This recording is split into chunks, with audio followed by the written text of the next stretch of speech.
Welcome once again. मी Jaywant Deshmukh Param Education मध्ये पुन्हा एकदा स्वागत करतोय. 11 लेक्चर्स आपण फिनिश केले आहेत. लास्ट लेक्चर मध्ये we have seen autosomal traits. ठीक आहे ना. ऑटोझोम म्हणजेच बॉडीचे क्रोमोझोम. आपल्या बॉडीमध्ये 46 क्रोमोझोम प्रेझेंट असतात. 46 मधून 44 क्रोमोझोम्स आर ऑटोझोम्स और बॉडी क्रोमोझोम्स, और त्यालाच आपण नाव दिलं होतं somatic chromosome. And remaining 2 pairs were sex chromosome. ठीक आहे ना. मग या ऑटोझोम्स काय कंट्रोल करतात? अशा trait other than sex, male female हा सेक्स डिटरमाइन करणारे किंवा सेक्स रिलेटेड जितक्या ट्रेट असतील त्या सोडून ज्या काय बाकीच्या बॉडी क्रोमोझोमवरती जे जीन्स प्रेझेंट आहे त्याच्यामुळे ज्या ट्रेट कंट्रोल होतात आणि ते जे जीन्स प्रेझेंट असतात त्याला म्हणतो आपण autosomal linked genes. And the inheritance is autosomal inheritance. Clear आहे? ओके. या लेक्चरमध्ये काय बघायचं आपल्याला? In this lecture we are going to talk about sex linked inheritance. आता चांगलं आठवा, I think 4th 5th lecture मध्ये we have seen the structure of x and Y chromosome. X क्रोमोझोमचं स्ट्रक्चर आपण बघितलंय, वाय क्रोमोझोमचं बघितलंय. त्याच्यावरती डिफरन्शिएटिंग पॉईंट सुद्धा आपण बघितले होते. दोन्ही क्रोमोझोम मध्ये होमोलॉगस रिजन प्रेझेंट आहे, नॉन होमोलॉगस रिजन प्रेझेंट आहे. ओके, आपण एकदा बघून घेऊ, त्याला थोडंसं रिकॅप करू. Right. Suppose this is your X chromosome, हा X chromosome, and this is your Y chromosome. सेंट्रोमियरची पोझिशन इथे हेच बोललो आपण, हा Y क्रोमोझोम. Y क्रोमोझोम हा ॲक्रोसेंट्रिक असतो आणि X क्रोमोझोम हा मेटासेंट्रिक, म्हणजे सेंट्रोमियर हा मिडल मध्ये असतो आणि याला ॲक्रोसेंट्रिक आपण म्हणतो. तर हे जे दोन रिजन दिसतात तुम्हाला, दिस 2 रिजन्स, दिस वन, हा प्लस हा, या दोन्ही क्रोमोझोमला आपण कुठला रिजन बोललो होतो? Homologous region of x and Y chromosome. Homologous region दोन्हीमध्ये सेम असणार आहे, त्यांच्यामध्ये प्रेझेंट असणारे जीन्स सुद्धा, आय मीन होमोलॉगस रिजन मध्ये काय होणार आहे? क्रॉसिंग ओव्हर होणार आहे, कारण यांच्यामध्ये जीन्स सेम असतील. हे जे दोन रिजन तुम्हाला दिसत आहेत एक्स आणि वाय क्रोमोझोमचे, या रिजनला आपण काय बोललो होतो रे बाबा? Non homologous chromosome. Non homologous chromosome. Okay.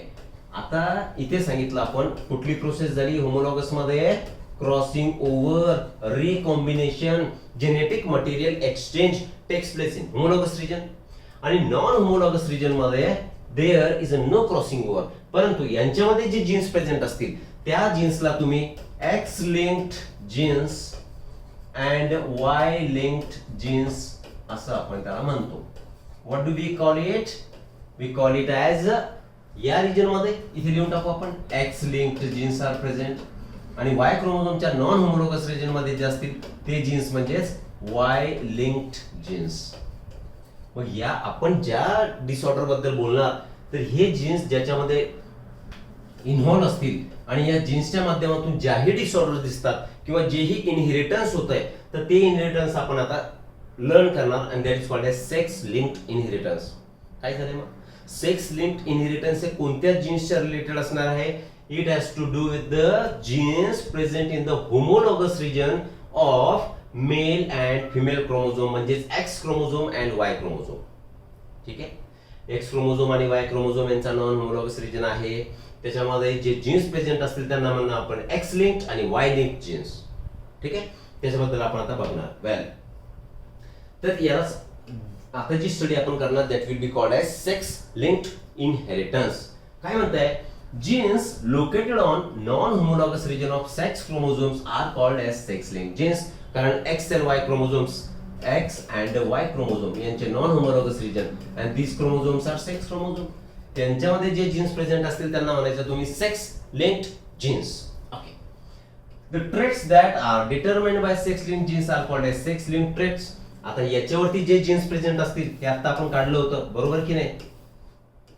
हा एक्स क्रोमोझोम, वाय क्रोमोझोम हे दोन नॉन होमोलॉगस रिजन, NHR लिहिलं मी शॉर्ट फॉर्म मध्ये. याच्यावरती जे काही जीन्स प्रेझेंट असतील आणि या जीन्सच्या माध्यमातून ज्याही ट्रेट एक्सप्रेस होतील, कंट्रोल होतील, त्याला म्हणायचं तुम्ही sex linked traits. Right. The inheritance of sex linked genes from parent to their offspring is called as sex linked inheritance.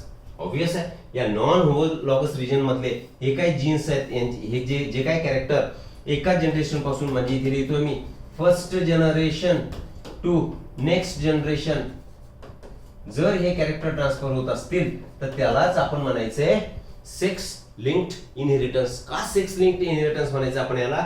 Because this inheritance of trait is because of sex linked jeans present on the non homologous region of X and Y sex chromosome. Right? Okay. There are two types of sex linked genes, X linked genes and Y linked genes. We have seen this. बघितलं आपण. पुढे जाऊ. आता X linked or त्यालाच म्हणायचं तुम्ही sex linked jeans. याच्यामध्ये थोडंसं आपल्याला बघायचंय. ठीक आहे? काय बघायचंय? वन बाय वन आपण लाईन टू लाईन घेऊ. काय करायचंय याच्यामध्ये? X linked genes are located on the non-homologous region of X chromosome and these genes do not have corresponding allele on Y chromosome. Most important. हीच गोष्ट आपल्याला बघायची म्हणजे तुम्हाला कलर ब्लाइंडनेस समजेल, नाईट ब्लाइंडनेस समजणार किंवा हिमोफिलिया असेल. ह्या सगळ्या डिसऑर्डर्स त्यांच्यामध्ये मॅरेजेस का होऊ नये असे जर पर्सन असतील तर त्याचे सगळे रिझन तुम्हाला कळतील. सी आता मी इथे लिहितोय फिमेल आणि इथे लिहितोय मेल. मेलचे सेक्स क्रोमोझोम कोणते? एक्स आणि वाय. फिमेल मध्ये सेक्स क्रोमोझोम कुठले असतात? एक्स आणि एक्स. माहिती आपल्याला. Genes are present in pair, chromosomes are also present in pairs. हे क्रोमोझोम आहेत पेअर मध्ये प्रेझेंट असतील. समजा हिमोफिलिया घेऊ आपण, तर हिमोफिलियामध्ये ब्लिडर डिसीज आहे ज्याच्यामध्ये ब्लडचं क्लॉटिंग होत नाही. ती डिसऑर्डर आपल्याला डिस्कस करायची आहे. असं समजा की नॉर्मल ब्लड क्लॉटिंग म्हणजे काय? रक्त गोठणे. समजा आपल्याला कुठे जखम झाली, काय कटलाय तर रक्त बाहेर पडणार, थोड्या वेळाने त्याचं कोॲग्युलम तयार होणार, स्कम तयार होणार, म्हणजे ते रक्त गोठणार. मग ते सुद्धा कॅरेक्टर कोणतरी ट्रेट कोणीतरी कंट्रोल करत असेल असं समजू आपण. नॉर्मल ब्लड क्लॉटिंग साठी जो जीन आहे that gene is your H gene. Clear? Okay. आणि हिमोफिलिया म्हणजे ब्लिडर्स डिसीज ज्याच्यामध्ये ब्लिडिंग होत राहणार, नॉर्मल क्लॉटिंग होणार नाही, ते कंट्रोल करणारा जो जीन असेल त्याला म्हणा तुम्ही एच. तर मी असं लिहितोय हा एच. इथे लिहू चला. H gene controls normal clotting. आपल्याला काय समजून घ्यायचं ते महत्वाचं आहे, ते लक्ष द्या. आणि स्मॉल एच आपण दाखवू की काय म्हटलं आपण त्याला? क्लॉटिंग. No clotting. हा जर प्रेझेंट असेल तर क्लॉटिंग होणार नाही आणि हा जर प्रेझेंट असेल तर नॉर्मल क्लॉटिंग होईल. मग आपला मुद्दा काय चाललाय? समजा फिमेल मध्ये एक्स आणि एक्स हे क्रोमोझोम आहे तर 3 चान्सेस आहेत, कारण हे जीन्स आहेत, हे क्रोमोझोम याच्यावरती प्रेझेंट असणारे जीन, तर genes are present in pair. मग 3 कंडिशन्स त्यांच्यामध्ये असणार आहेत. मी परत एक वेळा नीट लिहितो याला. वेल सी हियर मी लिहिला इथं एक्स, थोडं स्मॉल घेऊ. हा एक्स लिहिलाय, हा एक्स लिहिलाय, मी 3 वेळा याला लिहितोय. Okay right. तर शक्यता काय? त्याचे ॲलेलिक फॉर्म कसे असणार आहेत? एक तर डॉमिनंट जीन्स प्रेझेंट राहणार नॉर्मल ब्लड क्लॉटिंगचे. ठीक आहे. एक तर डॉमिनंट रिसेसिव्ह जीन प्रेझेंट राहतील 2 क्रोमोझोम वरती, किंवा रिसेसिव्ह जीन प्रेझेंट राहतील. क्लिअर आहे? जसं आपण लिहिलं होतं टी ही एक कंडिशन होती, ही एक कंडिशन होती आणि स्मॉल टी ही एक कंडिशन होती. राईट. मग ही कंडिशन फिमेल मध्ये तुम्हाला आढळू शकेल. मेल मध्ये एक्स आणि वाय क्रोमोझोम असतो, याच्यामध्ये 2 कंडिशन्स आपण लिहू. ओके, नीट लक्ष द्यायचं. याच्यामध्ये इथे एच प्रेझेंट असणार, इथे एच प्रेझेंट असू शकेल. काय सांगायचा मुद्दा आहे? आता हा एलील कुठे प्रेझेंट आहे? एक्स क्रोमोझोम वरती. तर याचा करस्पॉन्डिंग एलील कशाला म्हणायचं? हा एक एलील म्हणजे अल्टरनेट फॉर्म ऑफ जीन. हा इथे एक जीन प्रेझेंट आहे आणि याचा करस्पॉन्डिंग जीन दुसऱ्या क्रोमोझोम वरती प्रेझेंट आहे. इथे सुद्धा दोन्ही एक्स आहे म्हणजे करस्पॉन्डिंग एलील प्रेझेंट आहे. ठीक आहे. पण या केसमध्ये इथे जो एच तुम्हाला दिसतोय, हा जो जीन दिसतोय, त्याचा corresponding allele or gene is absent on Y chromosome. Y chromosome वरती तो प्रेझेंट असत नाही. वाय क्रोमोझोम वरती तो प्रेझेंट असेल का? No, it is not present on the Y chromosome. Similar is the case here. मग यांच्यामध्ये काय होणार? एक तर एक कॅपिटल एच प्रेझेंट असेल किंवा स्मॉल एच प्रेझेंट असेल, परंतु वाय वरती त्याला करस्पॉन्डिंग एलील आहे का? नाहीये. मग या कंडिशनला तुम्ही असं म्हणणार की ही झाली नॉर्मल कंडिशन, कारण दोन्ही डॉमिनंट आहे. आता इथे हेट्रोझायगस कंडिशन, ही होमोझायगस होती, हेट्रोझायगस आहे, बरोबर आहे. ते हेट्रोझायगस कंडिशन मध्ये हा डॉमिनंट हा रिसेसिव्ह म्हणजे हा याला सप्रेस करून ठेवणार. तर या कंडिशनला तुम्ही कॅरियर म्हणणार, म्हणजे याला डिसीज होणार नाही. का? कारण डॉमिनंट जीन प्रेझेंट आहे नॉर्मल क्लॉटिंगचा, आणि जो रिसेसिव्ह जीन जो आहे ज्याच्यामुळे क्लॉटिंग होत नाही तो त्याला सप्रेस करून ठेवणार. पण या तिसऱ्या केसमध्ये फिमेल मध्ये बघा, दोन्ही हे रिसेसिव्ह जीन प्रेझेंट आहे आणि या कंडिशन मध्ये मात्र जो काय डिसीज असेल तो डिसीज त्या फिमेलला होणार. इकडे जाऊ आपण. मेल मध्ये बघा करस्पॉन्डिंग एलील प्रेझेंट आहे का? नाही. मग हा नॉर्मल हा जो मेल असेल त्याच्यावरती कॅपिटल एच प्रेझेंट आहे म्हणजे डॉमिनंट नॉर्मल क्लॉटिंगचा एलील प्रेझेंट आहे. मग हा नॉर्मल असणार आहे.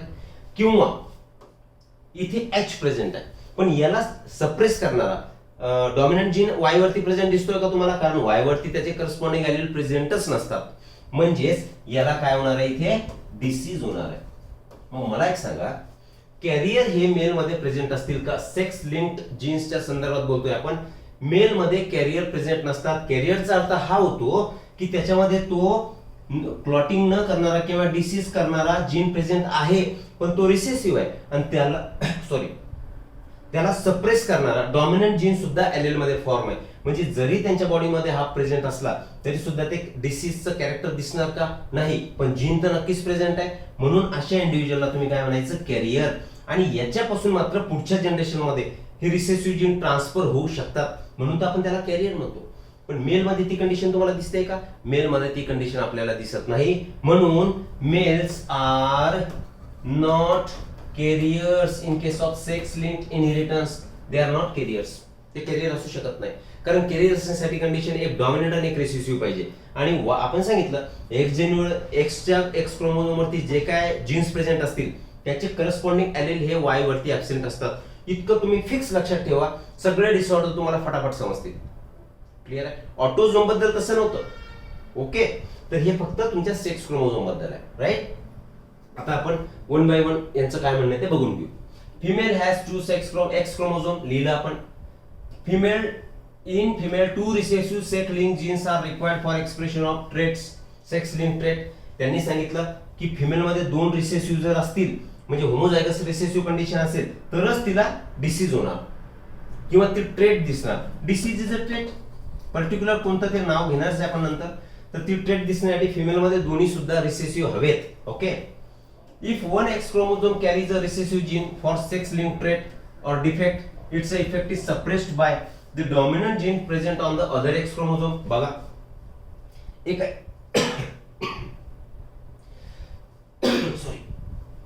एका एक्स क्रोमोझोम वरती रिसेसिव्ह जीन प्रेझेंट आहे पण त्याच्या दुसऱ्या क्रोमोझोम वरती करस्पॉन्डिंग डॉमिनंट जीन प्रेझेंट आहे. मग तो त्या ट्रेटला अपियर होऊ देईल का? त्या डिफेक्टला अपियर होऊ देईल का? होऊ देणार नाही. हेच त्या लाईनचं म्हणणं आहे. बरोबर आहे. The female with one recessive gene is a carrier. बघा एक रिसेसिव्ह जीन एक डॉमिनंट आहे, ही फिमेल आहे. मग तिला आपण काय म्हणणार? कॅरियर म्हणणार. का? कारण हे पुढच्या जनरेशन मध्ये कॅरी करू शकतात. जरी त्यांना ती ट्रेट त्यांच्यामध्ये दिसली नाही, त्यांना तो डिसीज किंवा डिफेक्ट झाला नाही तरीही. Okay. The carrier female is physically normal as she does not suffer from the disease or disorder. ही फिजिकली नॉर्मल आहे, तिला डिसीज होत नाही. आपण लिहिलंच कॅरियर कशाला म्हणतो? डिसीज होत नाही पण त्यांच्यामध्ये तो डिसीज प्रेझेंट असतो. आगे बढेंगे. वेल आता एक्स लिंक्ड और सेक्स लिंक्ड डायरेक्ट आता त्याचे आपण एक्झाम्पल्स बघू. काय कशाला म्हणणार तुम्ही? क्वेश्चन काय दिलाय बघा. Sex linked or X linked traits appear more frequently in male than in female. का असणार आहे? बघा मागे जाऊ आपण. फिमेल मध्ये चान्स, आता याला 3 प्रोबॅबिलिटी आहे. बरोबर आहे. म्हणजे फिमेल मध्ये होण्याचा चान्स आपण काउंट जर केला तर 33.3% चान्स डिसीज होण्याचा आहे. 100 मधून जर 3 त्याचे पार्ट आपण केले तर मेल मध्ये डायरेक्ट एक तर नॉर्मल असेल 50% किंवा डिसीज त्यांना 50% मध्ये होणार. म्हणजे चान्सेस कोणामध्ये जास्त आहे? मेल मध्ये चान्सेस डिसीज होण्याचे किंवा सेक्स लिंक्ड इनहेरिटन्स असण्याचे चान्स जास्त असणार आहे दॅन फिमेल. Okay right. मग male has only one X chromosome. हे एक्स वाय हा मेल झाला, ते बघितलंय. परत एक वेळा रिपीट करतोय. If X chromosome carries X-linked recessive gene for the sex-linked trait, then it is expressed phenotypically because there is no dominant gene on the Y chromosome to suppress its effect. आपण सांगितलं याच्यावरती H present आहे पण ती Y वरती तर absent असणार आहे, Y वरती प्रेझेंट असणार नाही. मग एक तर हा नॉर्मल असेल किंवा जर एकच रिसेसिव्ह प्रेझेंट असला तर या मेलला काय होणार आहे? ती ट्रेट त्याच्यामध्ये दिसणार किंवा ती डिसीज करणारी जर ट्रेट असेल ती अपियर होणार म्हणजे त्याला डिसीज होणार. म्हणजेच या डिसीजला तुम्ही इथे म्हणा ट्रेट. मग मेल मध्ये जर ट्रेट दिसायची असेल तर single H small H is sufficient. हा स्मॉल एच सिंगल जरी असला तरी सफिशियंट आहे. परत एक वेळा सांगतोय वाय क्रोमोझोम वरती करस्पॉन्डिंग एलेल हा प्रेझेंट नसतो म्हणून मेल कॅरियर नसतात. ओके. मग examples of x link traits. X link ज्या ट्रेट आहेत, sex link trait, x link किंवा त्यालाच आपण म्हणतो सेक्स लिंक. ओके. तर त्या कोणत्या? एक तर haemophilia, colour blindness, night blindness, myopia, muscular dystrophy. हिमोफिलियाचं दुसरं नाव आपल्याला डिस्क्राईब करणार आपण, याला म्हणायचं ब्लीडर्स डिसीज. कलर ब्लाइंडनेस माहिती आहे तुम्हाला, हे याच्यामध्ये कोण हे डिफेक्टिव्ह बनतील ज्याच्यामुळे आपल्याला कलर दिसतात, त्या सेल ज्या तुमच्या रेटिनामध्ये प्रेझेंट आहेत त्या कोन्स. नाईट ब्लाइंडनेस, रात्रीच्या वेळी न दिसणे. मायोपिया म्हणजेच काय? ओके, शॉर्ट साइटेडनेस, जवळचं दिसतंय पण दूरचं दिसत नाही, ही एक सेक्स लिंक्ड ट्रेट आहे. आणि मस्क्युलर डिस्ट्रॉफी, याच्यामध्ये मसलचं डिस्ट्रक्शन या कंडिशन मध्ये होणार. तर हे काय झाले? These are the examples of sex linked traits, किंवा सेक्स लिंकला म्हणायचं एक्स लिंक्ड ट्रेट्स. ओके, पुढे जाऊ. Right, Y link trait. Y जो क्रोमोझोम असतो, ठीक आहे, समजा हा वाय क्रोमोझोम आहे, अॅक्रोसेंट्रिक असतो म्हणजे सेंट्रोमियर इथे येणार, हा क्रोमोझोम आहे. कुठला क्रोमोझोम आहे? वाय. तर याच्यावरती जे जीन्स प्रेझेंट असतात, असं समजू की दीज आर जीन्स, तर या जीन्सला तुम्ही म्हणायचंय होलॅंड्रिक जीन्स. काय म्हणायचंय? Holandric genes. या सगळ्या सेक्स लिंक ट्रेट ज्या आहेत तर त्या नॉन होमोलॉगस रिजन वरती प्रेझेंट असतात, बरोबर आहे. मग याच्यावरती जे non homologous region of Y chromosome जे तुम्हाला जीन्स दिसतात त्यांना म्हणायचं holandric genes. Genes located on the non-homologous region of Y chromosome are called as Y-linked genes. Simple है. The Y-linked genes are inherited directly from male to male. बघू आपण. In man, the Y-linked genes such as hypertrichosis, ठीक है, this character is transmitted directly from father to son. Y chromosome वरती Y-linked जे jeans आहेत त्यांना काय नाव दिलं आपण? होलॅंड्रिक जीन्स. आणि समजा हा फादर असेल तर फादरचं जिनोटाइप काय होईल? XY, बरोबर आहे. आणि त्याचा सन असेल, मग सनचा सुद्धा जिनोटाइप काय होणार? बोथ आर मेल, मग याचा सुद्धा XY होणार. आपल्याला माहिती आहे की वाय लिंक जीन्स हे फक्त वाय क्रोमोझोम वरतीच प्रेझेंट असणार, राईट. म्हणजे हे फिमेल कडे ट्रान्सफर होऊ शकेल का? नाही. का नाही होऊ शकणार? कारण फिमेल मध्ये XX ही कंडिशन आहे. आणि हे जे जीन्स आहेत वाय लिंक्ड जीन्स ते फक्त वाय क्रोमोझोम वरती आहेत. आणि वाय क्रोमोझोम एक सोबत आले तो मेल तयार होतो, फिमेल XX आहे, फिमेल कडे हे ट्रान्सफर होणार नाही. म्हणजे this traits are directly transferred from father to son. Directly father कडून सन कडे येणार.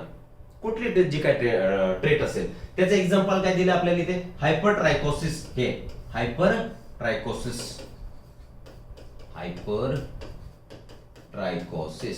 हायपरट्रायकोसिस मध्ये काय होतं? तुम्ही काही मेल बघितले असतात त्यांच्या कानामधून तुम्हाला असे हे जे पिना दिसत आहे याच्यावरती केस आलेले दिसतात, असे लांब लांब केस. That condition is controlled by Y gene. मग ते फिमेल मध्ये दिसेल का? कारण फिमेल मध्ये वाय क्रोमोझोम फिमेल मध्ये ऍबसेंट असतो. मग hypertrichosis it is particularly male restricted condition or trait, ठीक आहे. तर ही झाली Y linked trait, right, and directly transfers from father to son. Okay, पुढे जाऊ. आता एक्झाम्पल घेऊ आपण कलर ब्लाइंडनेस. कलर ब्लाइंडनेस ही कशी डिसऑर्डर आहे? This is sex linked or X linked recessive disorder. याचा सिंपल मिनिंग हा होतो की समजा ही XX म्हणजे ही काय झाली आहे? फिमेल झाली आहे. नीट लक्ष द्यायचं, एकदम सोपं आहे. आणि इकडे आपण लिहू XY. आता XY काय झालाय? मेल झालाय. ही डिसऑर्डर कशी आहे? रिसेसिव्ह डिसऑर्डर आहे. रिसेसिव्ह डिसऑर्डरचा मिनिंग हा होतो जेव्हा या फिमेल मध्ये किंवा मेल मध्ये दोन होमोझायगस कंडिशन लागतील.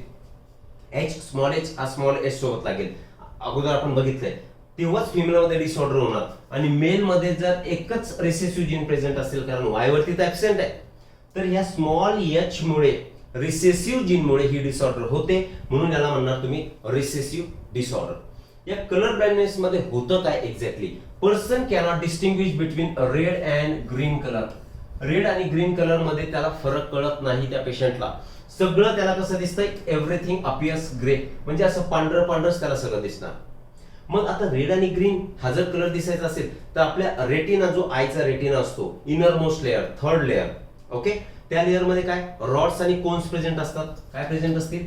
रेटिनामध्ये इथे लिहितो मी रेटिनामध्ये सेल प्रेझेंट आहेत, रॉड्स अँड कोन्स. रॉडमुळे तुम्हाला ब्लॅक अँड व्हाईट कलर दिसतात आणि हे कोन्स आहे तर कोन्स मुळे तुम्हाला वेगवेगळे कलर्स दिसतात.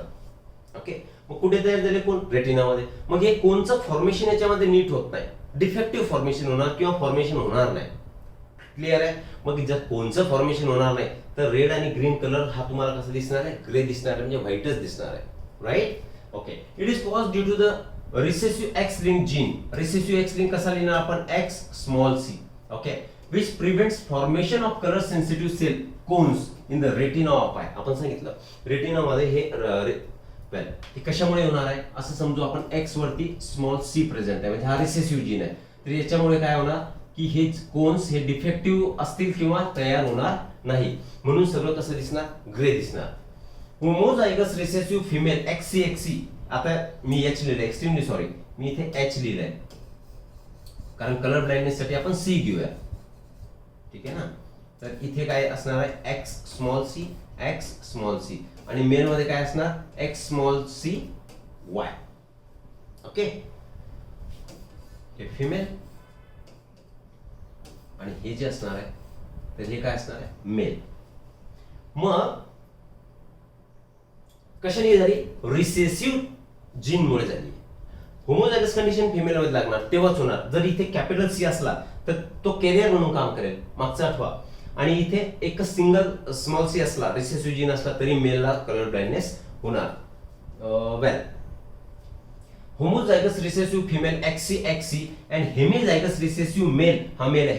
हेमी म्हणजे हाफ. याच्यामध्ये एकच स्मॉल सी मध्ये रिसेसिव्ह जीन प्रेझेंट असणार आहे. ठीक आहे. Are unable to distinguish between red and green colour, म्हणजे यांनाच कलर ब्लाइंडनेस झालेला असणार आहे. ही कंडिशन फिमेल मध्ये असेल तर तिला होणार आणि ही कंडिशन मेल मध्ये असेल तर त्याला कलर ब्लाइंडनेस ही कंडिशन होणार. Clear up to this? Right. पुढे जाऊ. आता frequency of colour blindness in woman is much less than the colour blind men. Simple आहे. आपण सुरुवातीची स्लाइड आठवा, आपण काय सांगितलं होतं? फिमेल मध्ये किती चान्स आहे? इतका चान्स आहे, कारण कॅरियर सुद्धा प्रेझेंट असू शकतात, कारण एक्स दोन्ही एक्स क्रोमोझोम आहे, करस्पॉन्डिंग एलिल्स प्रेझेंट आहे. पण मेल मध्ये ती कंडिशन नाही, म्हणजे मेल मध्ये कलर ब्लाइंडनेसचा चान्स हा जास्त असणार कुणापेक्षा? फिमेल पेक्षा. राईट. ओके. आता इथे बघा यांनी काय दिलं, इथे दिलाय सेक्स. काय? मेल आणि फिमेल हे दोन सेक्स दिले. मेल मध्ये बघा नॉर्मल मेल कसा असणार आहे? एक्स सी वाय, म्हणजे मी इथे लिहितोय एक्स कॅपिटल सी वाय, हा नॉर्मल असणार आहे. आणि फिमेल कशी असणार आहे नॉर्मल? वेल, फिमेल कशी असणार आहे? एक तर एक्स सी. दुसरी कंडिशन फिमेलची लिहू आपण X capital C X small C, हा डॉमिनंट हा रिसेसिव्ह कॅरेक्टर दिसणार नाही. आणि फिमेल मध्ये तिसरी कंडिशन असणार आहे एक्स सी. मेल मध्ये फक्त एक्स स्मॉल सी वाय. परत तेच होतंय. ह्या चार्ट मध्ये हेच दिलंय, बरोबर की नाही? मग ही या फिमेलला तुम्ही काय म्हणणार? कॅरियर म्हणणार. मग इकडे मेल मध्ये कॅरियर तुम्हाला दिसतात का? नाही. एक तर नॉर्मल दिसेल किंवा कलर ब्लाइंड दिसेल.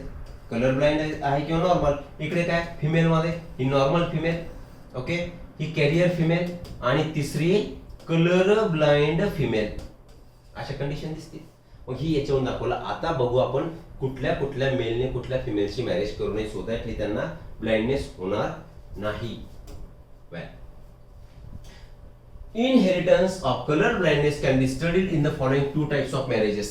या मॅरेजेस मध्ये आपल्याला कलर ब्लाइंडनेस काय असतं, कुणाकडून कुणाकडे ट्रान्सफर होत आहे ते सगळं निश्चित कळेल. ओके.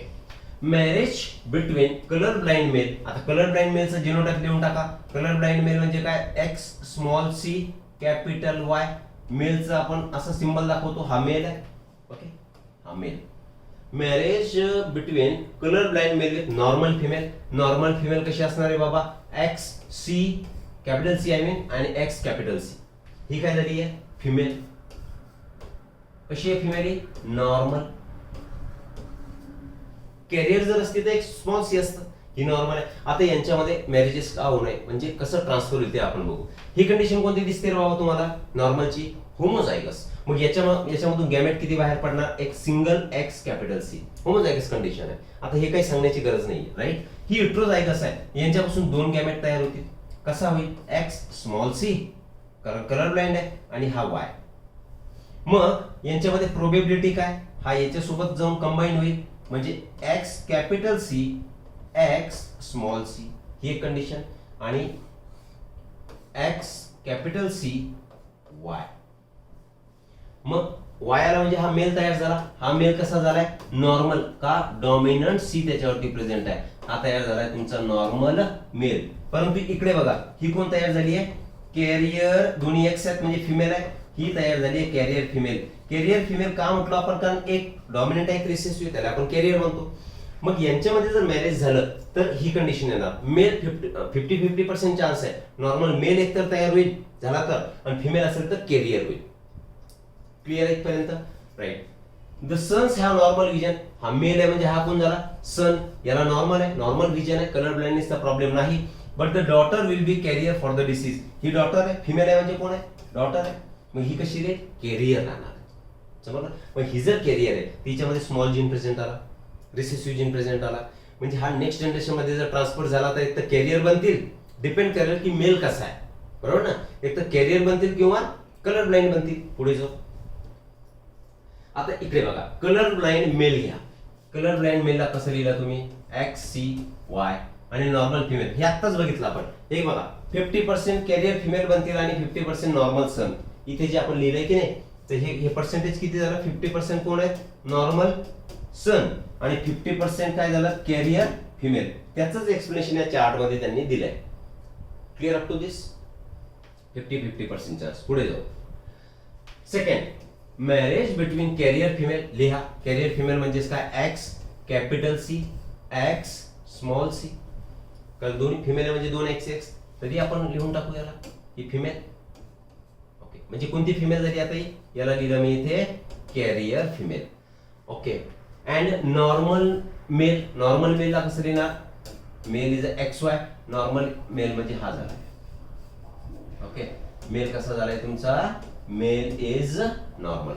यांच्यामध्ये जर मॅरेजेस झाले, ओके, तर ही कंडिशन हेट्रोझायगस आहे आणि ही सुद्धा हेट्रोझायगस आहे. म्हणजे याच्यापासून गॅमेट 2 तयार होतील, याच्यापासून सुद्धा 2 गॅमेट तयार होतील. कोणते गॅमेट झालेत? हे बघा, X capital C, X small c. याच्यापासून गॅमेट कोणता तयार होईल? X कॅपिटल C आणि Y. हे काय तयार झाले? गॅमेट्स. आता यांच्यामध्ये प्रोबेबिलिटी काय? हा याच्यासोबत कंबाईन होऊन काय तयार करेल बघा इथे? X capital C, X capital C. हा याच्यासोबतही कंबाईन होऊ शकेल, म्हणजे हा काय तयार करेल? X capital C small y, sorry Y. हा याच्यासोबत कंबाईन होईल म्हणजे X capital C, X small c. हा याच्यासोबतही जाऊ शकेल, X स्मॉल c y. बघा काय काय तयार झालंय. आता इथे X कॅपिटल C ही कोण तयार झाली आहे? फिमेल. म्हणजेच ही फिमेल झाली आहे तुमची नॉर्मल फिमेल. दोन्ही डॉमिनंट आहे. ओके, हे X कॅपिटल CY हा काय झाला तुमचा? नॉर्मल मेल तयार झालाय. इथे एक कॅपिटल C दिसतंय, एक स्मॉल c दिसतंय, म्हणजे एक डॉमिनंट रिसेसिव्ह, म्हणजे दोन्ही X असल्यामुळे ही काय तयार झाली? फिमेल. कुठली फिमेल? कॅरियर फिमेल तयार झाली. आणि इथे XY म्हणजे मेल तयार झालाय आणि स्मॉल c म्हणजे रिसेसिव्ह जीन दिसतोय, तर हा कलर ब्लाइंड मेल तयार झाला. म्हणजे आता चान्सेस बघा, नॉर्मल कोण आहे? Male female. म्हणजे नॉर्मलचं प्रपोर्शन लिहू आपण, इथे लिहू. नॉर्मल किती तयार झाले? मेल असो की फिमेल, 50%. कॅरियर किती तयार झाले? कॅरियरचा चान्स आहे 25%. आणि कलर ब्लाइंड किती झाले? कलर ब्लाइंड हे सुद्धा किती झाले? 25% झाले. त्याच्यामुळे आता ही 4 इन 4 ऍट अ टाइम मुलं होतील का? नाही. प्रोबेबिलिटी आहे, चान्स आहे की ह्या 4 पैकी कुठला तरी जो खाली मुलगा किंवा मुलगी होईल त्या कपलला, ठीक आहे, त्या मॅरेज मध्ये, तर त्यांच्यापैकी 25% चान्स आहे कलर ब्लाइंड असण्याचा, 25% कॅरियर असण्याचा, 50% नॉर्मल असण्याचा. राईट आहे? ओके. तर इथे तेच दाखवलंय बघा. इथे नॉर्मल फिमेल किती दाखवले? 25%. ही नॉर्मल फिमेल, याला लिहा 25%. ही नॉर्मल मेल 25%, कॅरियर फिमेल 25% आणि कलर ब्लाइंड मेल 25%. जर नॉर्मल घेतलं तर आपण 50% घेतलं, that's it.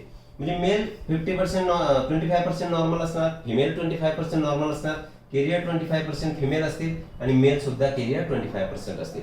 That is why marriages should be avoided in कोणती कंडिशन घेतली आपण? Carrier female and normal male यांच्यामध्ये मॅरेज करू नये, ह्या कंडिशन्स येतील म्हणून.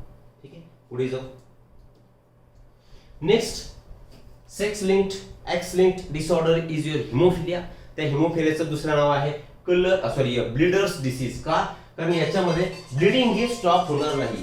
Bleeding will not stop. Just a second.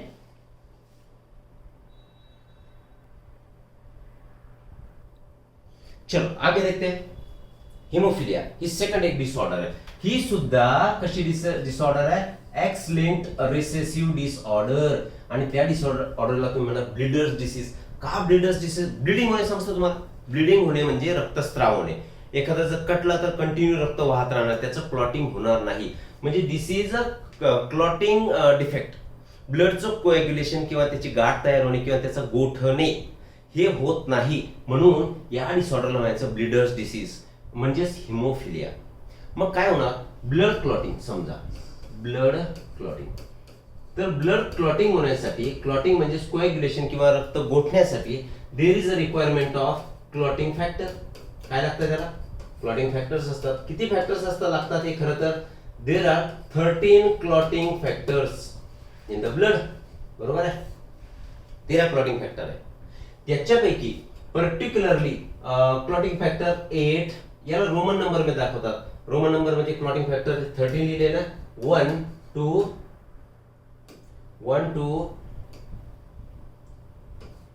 13 ते असे याला डिनोट करतो आपण. त्याच्यापैकी factor number 8 and factor number 9 हे दोन फॅक्टर मध्ये प्रॉब्लेम येणार, म्हणजेच तुम्हाला हिमोफिलिया होणार. This factors are required for normal clotting. आता हे रिसेसिव्ह डिसऑर्डर आहे. मग याच्यामध्ये नॉर्मल क्लॉटिंग होणारा जीन जो असेल, नॉर्मल क्लॉटिंग जी काय रेग्युलर नॅचरली होईल, त्याच्यासाठी जो जीन असणार आहे, तर नॉर्मल क्लॉटिंग कोण कंट्रोल करणार? तर that will be your dominant gene. Condition काय सांगितली आपण? रिसेसिव्ह डिसऑर्डर म्हणजेच both genes, if both genes are recessive, दोन्ही जीन्स जर रिसेसिव्ह असतील तर तुम्हाला ही डिसऑर्डर होणार. म्हणजे काय होणार? हिमोफिलिया होणार. मागच्या कलर ब्लाइंडनेस मध्ये जसं बघितलं सेम इकडे बघायचं आहे. फक्त जीन आता तिकडे आपण सी घेतला होता, इथे एच घेणार. क्लियर आहे? ओके.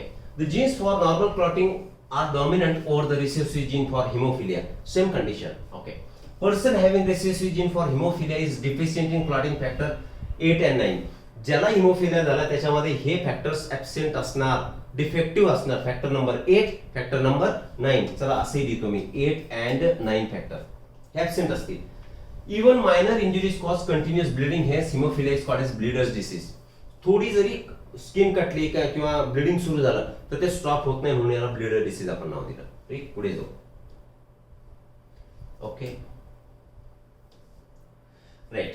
आता recessive gene for haemophilia is located on the non homologous region of X chromosome. हे तर तुम्हाला आता पाठ व्हायला हवं. परत एक वेळा मी काढतो. हा एक्स क्रोमोझोम आणि हा वाय क्रोमोझोम यांची ही दोन नॉन होमोलॉगस रिजन, आणि यांच्यावरती जे जीन्स प्रेझेंट आहेत त्याच्या रिलेटेड डिसऑर्डर्स आपण स्टडी करतोय. म्हणजे नॉन होमोलॉगस रिजन वरती जे जीन आहे त्याच्यामुळेच काय होणार? तुम्हाला हिमोफिलिया होणार. ओके. आता कंडिशन बघा. जसं ही मेल, सपोज इथे लिहितोय मी मेल, इथे लिहितो आपण फिमेल. कंडिशन सेम असतील. कलर ब्लाइंडनेस आठवा. सेम कंडिशन कशा असतील? समजा हे नॉर्मल कंडिशन यांनी दिली आहे, नंतर हिमोफिलिक. हिमोफिलिक म्हणजे ज्याला डिसऑर्डर झाली आहे, आणि तिसरी कंडिशन असणार आहे कॅरियर. काय सांगितलं आपण? नॉर्मल क्लॉटिंग साठी डॉमिनंट जीन आहे. म्हणजे मेल जर नॉर्मल असेल तर मेल कसा असतो? XY. ठीक आहे. फिमेल कशी असते? XX. नॉर्मल जर फिमेल असेल तर दोन्ही याच्यामध्ये HH असतील, ते लिहून टाकू. डॉमिनंट जीन कशाने रिप्रेझेंट करणार आपण? या आपण रिप्रेझेंट करणार कॅपिटल H. आणि जो रिसेसिव्ह जीन असणार आहे तर रिसेसिव्ह जीनला आपण डिनोट करू H ने, स्मॉल h ने. ओके. आणि करस्पॉन्डिंग एलील वाय क्रोमोझोम तर ऍब्सेंट असतात. कलर ब्लाइंडनेस मध्ये बघितलं आपण. Okay.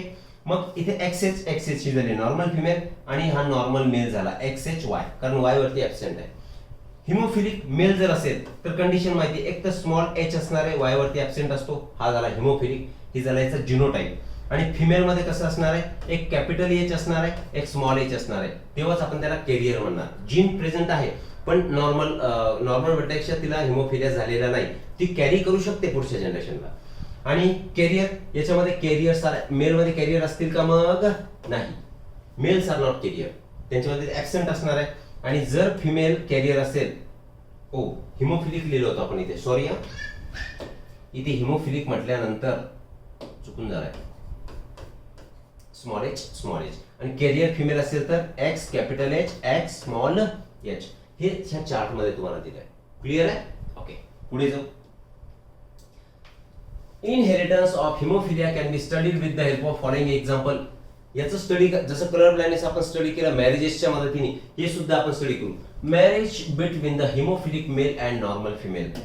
Haemophilic male and normal female हे बाजूला करा.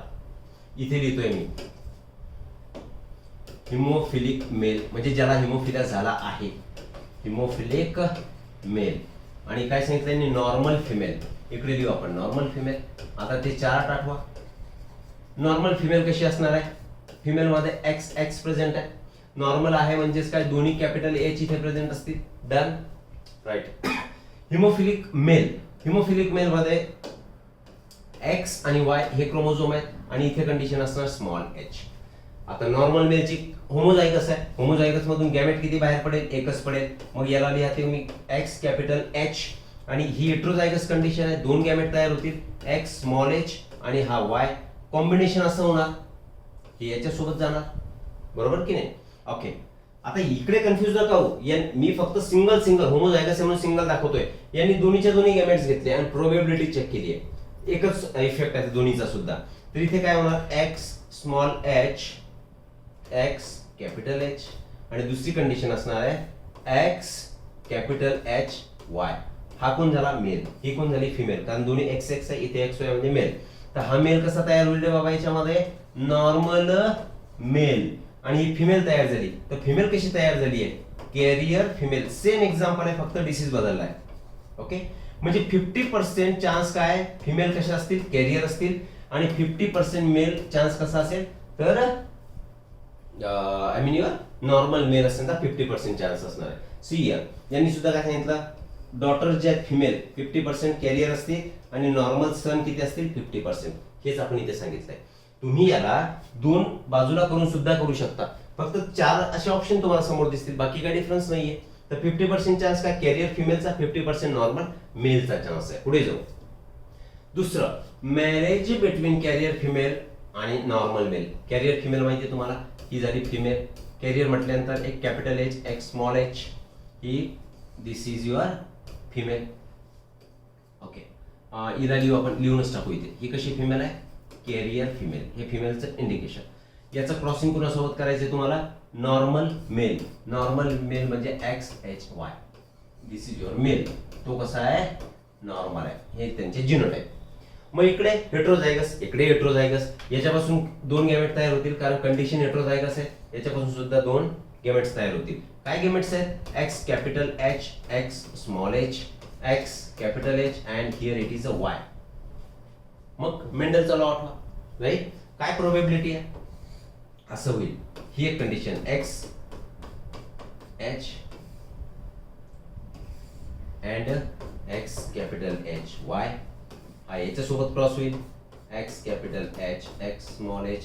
हा याच्यासोबत होईल, x small H Y. Same colour blindness सारखं, फक्त तिथे सी घेतलं होतं, इथे एच घेतलंय. आता हा कोण आहे? ही कोण आहे? Female, right? म्हणजे ही फिमेल कशी तयार झाली रे बाबा? Normal female. एफ लिहितो फक्त. वेल, हे कोण आहे? एक्स वाय असल्यामुळे मेल. हा मेल कसा असणार आहे?